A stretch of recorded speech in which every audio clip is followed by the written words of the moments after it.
I'm Anusha Nase and today I'm going to talk about stock market. First, I will tell you what is stock and share.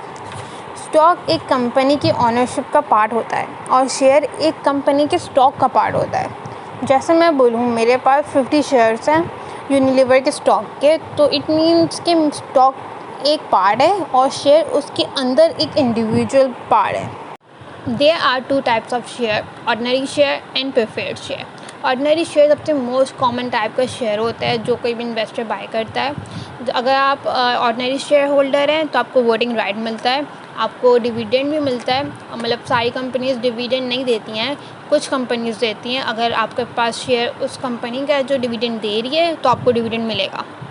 और अगर कोई bankruptcy का case हो तो आपको बाद में पैसे मिलते हैं, ये एक डिसएडवांटेज है। और पहले प्रेफर्ड शेयर होल्डर को पैसे दिए जाते हैं, उसके बाद ऑर्डिनरी को दिए जाते हैं। और सेकंड प्रेफर्ड शेयर तो ऐसा डिफरेंटली वर्क करता है। इसके ऑनर्स को वोटिंग राइट नहीं मिलता, लेकिन ये फिक्स डिविडेंड उनको दिया जाता है। अगर बैंक्रप्सी का केस हो तो इनकम से पहले पे किया जाता है। ये सेफ़र होता है लेकिन इनमें ग्रोथ के चांसेस कम होते हैं। स्टॉक मार्केट एक ऐसी मार्केट प्लेस है जहाँ कंपनीज़ के शेयर्स को बाय एंड सेल किया जाता है। जैसे पाकिस्तान में पाकिस्तान स्टॉक एक्सचेंज है, पहले इसको कराची स्टॉक एक्सचेंज भी कहते थे, अब नाम चेंज हो गया, पाकिस्तान स्टॉक एक्सचेंज हो गया। और दूसरी बाहर की अगर अमेरिका की देखी जाए तो न्यूयॉर्क स्टॉक एक्सचेंज है, लंदन में लंदन स्टॉक एक्सचेंज है। अगर किसी कंपनी को ग्रोथ के लिए फंडिंग की ज़रूरत होती है तो वो पब्लिक से भी हेल्प मांग सकते हैं। पब्लिक उनको फंडिंग देगी और इन रिटर्न वो कंपनी उनको शेयर देगी। लेकिन उसके लिए उनको स्टॉक एक्सचेंज में अपनी कंपनी को लिस्ट कराना होगा और वो कंपनी को लिस्ट नहीं करवा सकते अगर उनकी कंपनी प्राइवेट है तो उनको सबसे पहले अपनी कंपनी को प्राइवेट से पब्लिक लिमिटेड कंपनी बनाना होगा। जब कंपनी पब्लिक हो जाती है तो फिर वो आईपीओ मतलब इनिशियल पब्लिक ऑफरिंग के ज़रिए अपनी शेयर्स पहली दफ़ा पब्लिक को ऑफ़र करती है स्टॉक एक्सचेंज के थ्रू। इस स्टेज पर इन्वेस्टर शेयर्स खरीद कर अब कंपनी में इन्वेस्ट करता है। जब कंपनी स्टॉक एक्सचेंज में लिस्ट हो जाती है तो कंपनी आईपीओ देती है इन्वेस्टर्स को, फिर इन्वेस्टर उसको डायरेक्टली कंपनी से परचेज़ करती है बट थ्रू स्टॉक एक्सचेंज। फिर आईपीओ के बाद इन्वेस्टर आपस में बाय एंड सेल कर देते हैं, बट स्टॉक एक्सचेंज के थ्रू ही होता है क्योंकि बाय एंड सेल शेयर्स का स्टॉक एक्सचेंज के अलावा नहीं कर सकते हम, उनके डॉक्यूमेंटेशन वगैरह करनी होती है। Assalamualaikum, my name is Paranas and I am explaining how stock markets are determined. कौन से ऐसे फैक्टर्स होते हैं जिससे मार्केट अप एंड डाउन होती है। First and second are supply and demand. अगर किसी स्टॉक की डिमांड ज़्यादा होगी तो उसे लोग ख़रीदना चाहेंगे, so more people are demanding the stocks which cause the price to go up. On the other hand, if the supply of the stock increases in the market, the price of the stock will fall. अब आ जाती है तीसरा जो factor है वो है company health. अगर एक कंपनी अपनी एक्सपेक्टेड अर्निंग से कम अर्न कर रही है तो उसकी हेल्थ अच्छी नहीं होगी, तो मार्केट में उन स्टॉक की प्राइसेस फॉल कर जाएगी। अब आता है इकोनॉमिक रिपोर्ट। तो इसके अंदर 3 किस्म का डाटा आता है, जीडीपी ग्रोथ, अनएम्प्लॉयमेंट रेट और इन्फ्लेशन। अगर रिपोर्ट पॉजिटिव होगी तो इन्वेस्टर्स का कॉन्फिडेंस बूस्ट कर जाएगा, जिसकी वजह से वो जो है वो ज़्यादातर स्टॉक्स ख़रीदेंगे, तो डिमांड बढ़ जाएगी, तो इसका मतलब फिर उससे स्टॉक्स की प्राइसेस राइज कर जाएंगी।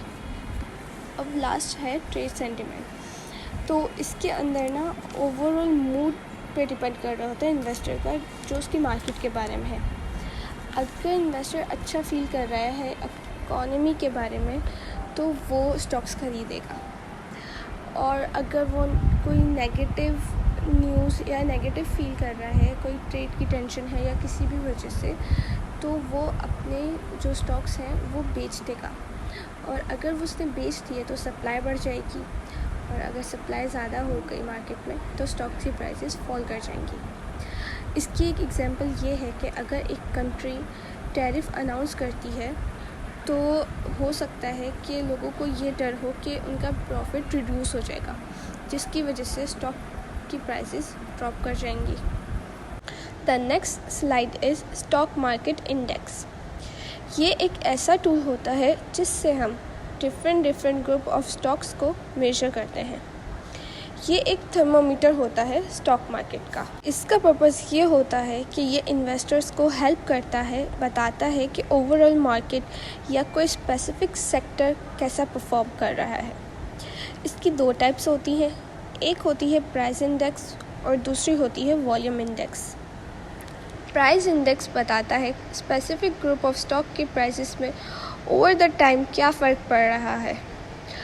जैसे कि अगर एक कंपनी की स्टॉक की प्राइसेस इंक्रीज़ हो रही हैं तो प्राइस इंडेक्स उस ग्रुप ऑफ स्टॉक्स का ऊपर शिफ्ट हो जाएगा। दूसरा वाला है वो है वॉल्यूम इंडेक्स। ये शो करता है कि कितने shares of stocks bought and sold किए जा रहे हैं। इससे हमें मार्केट की एक्टिविटी का अंदाज़ा होता है। फॉर एग्ज़ाम्पल, अगर बहुत सारे लोग एक कंपनी के शेयर्स को बाय एंड सेल कर रहे हैं तो वॉल्यूम इंडेक्स हाई हो जाएगा उस कंपनी का। Further moving to the next slide, the topic is risk of investing in stock market. Stock market में इन्वेस्ट करने से अच्छा रिटर्न तो मिल जाता है, पर साथ ही साथ उसके रिस्क भी इन्वॉल्व होता है।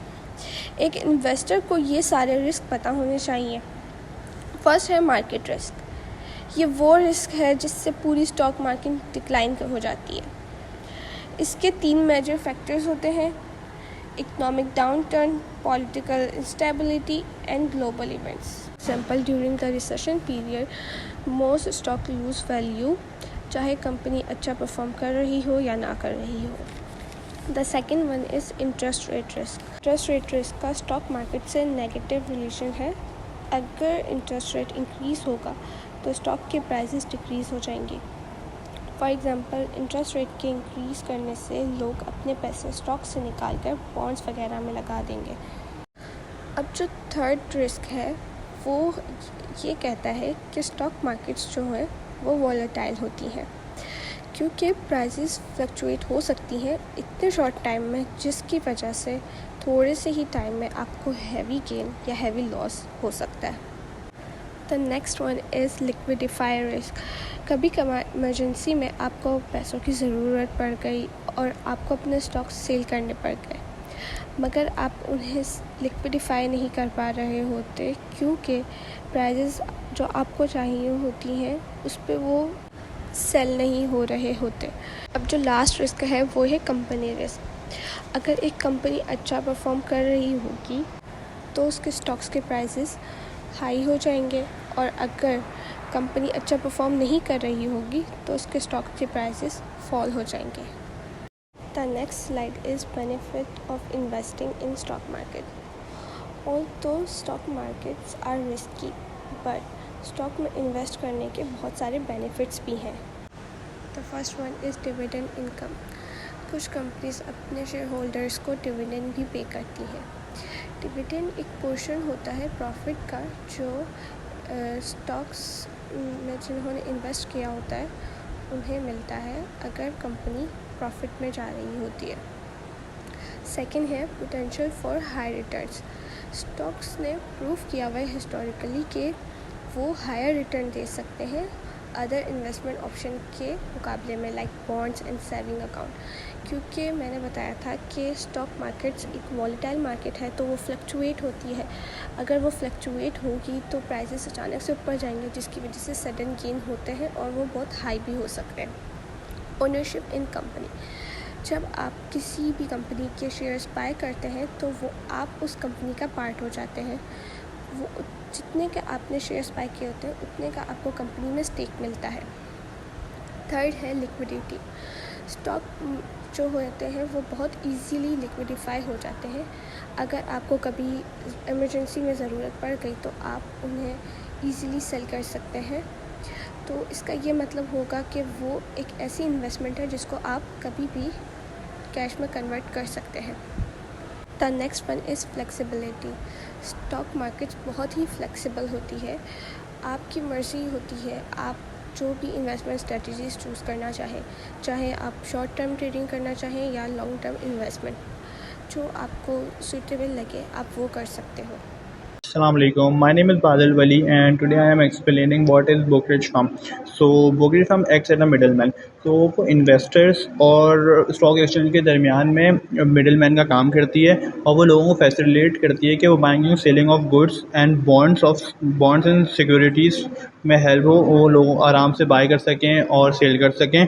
और पाकिस्तान में 268 ब्रोकरेज फर्म्स हैं और ब्रोकरेज फर्म की दो टाइप्स हैं। नंबर वन, डिस्काउंट ब्रोकर्स जो सिर्फ बेसिस सर्विस देते हैं और लोअर फीसेस के साथ काम करते हैं और आइडियाज़ देते हैं कि आपको कहाँ इन्वेस्ट करना चाहिए। और दूसरे होते हैं फुल सर्विस ब्रोकर्स, वो आपको wide range of service including personalise investment advice करते हैं और वो लेकिन हाई फीस चार्ज करते हैं।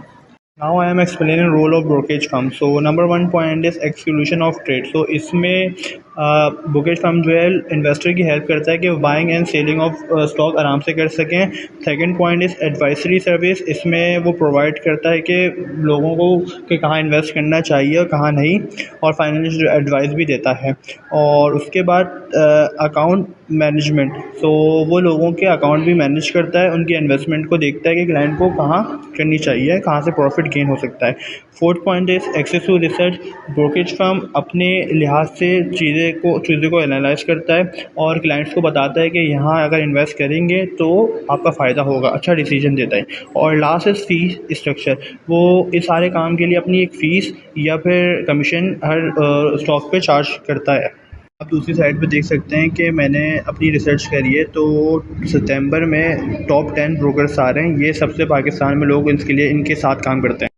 So now I am explaining how to invest in stock market. So number one point is open a brokerage account. So सबसे पहले आप अपना ब्रोकरेज अकाउंट खुलवाएं। पाकिस्तान के अंदर 268 ब्रोकरेज फर्म्स हैं, तो किसी भी एक के साथ आप ब्रोकरेज अकाउंट खुलवाएं। एंड देन सेकंड पॉइंट है रिसर्च स्टॉक, फिर आप अपने स्टॉक की रिसर्च करें कि किधर आपको किस कंपनी का स्टॉक ख़रीदना है और जहाँ से आपको प्रॉफिट हो।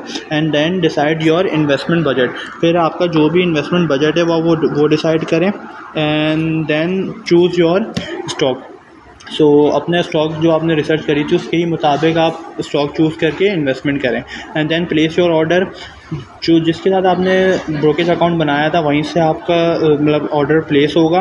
And then monitor your investment, आपको रोज़ाना या वीक में 2-3 दफ़ा अपनी इन्वेस्टमेंट देखें कि आपने जो स्टॉक ख़रीदा था वो प्रॉफिट में है या लॉस में। एंड डाइवर्सिफाई योर पोर्टफोलियो, सो इसमें यह है कि अपनी इन्वेस्टमेंट को डिवाइड कर दें कि अलग अलग कंपनीज़ के स्टॉक ख़रीदें ताकि आपको लॉस के चांसेस कम हो। अगर कहीं एक जगह से लॉस हो रहा है तो दूसरी जगह से आपको प्रॉफिट हो रहा हो। That I am explaining profiting from the stock market. So number one is long term investment. So आप long term इन्वेस्टमेंट कर सकते हैं स्टॉक एक्सचेंज में जो आपको प्रॉफिट दे, मतलब मंथ्स में या ईयर्स में, तो आप ऐसे स्टॉक बाय करें। और एक दूसरी होती है शॉर्ट टर्म ट्रेडिंग, जिसमें आप short buying and selling of stock करें लेकिन short period of time, days में, वीक में और मंथ में।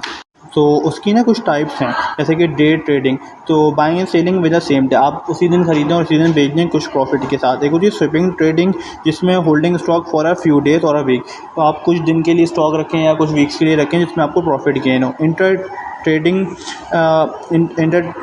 डे ट्रेडिंग होती है buying and selling on the same day based on price changing during the day, तो इसमें यह है कि जैसी प्राइस बढ़ेंगे वो दिन में बढ़ें या वीक में बढ़ें तो आप उसको जब बेचेंगे। होती है option trading, using option to buying and selling stock at the certain price, जैसे ही थोड़ी सी प्राइस बढ़ेगी आप उसको बेच देंगे।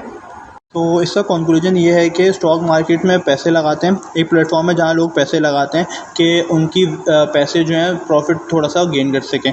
और जब आप किसी कंपनी में पैसे लगाते हैं तो उनको भी थोड़े से फंड्स मिल जाते हैं कि अपनी कंपनी में इन्वेस्ट करने के लिए, और यहाँ इन्वेस्टर को भी थोड़े से वो मिल जाता है कि प्रॉफिट आ जाता है। और ये जो है फ़्लो ऑफ मनी हमारी इकनॉमी में बहुत हेल्प करती है। जितने पैसे हमारी कंट्री में घूमेंगे, मतलब जितने एक्सचेंज होता रहेगा, तो उतनी हमारी इकनॉमी अच्छी होती रहेगी।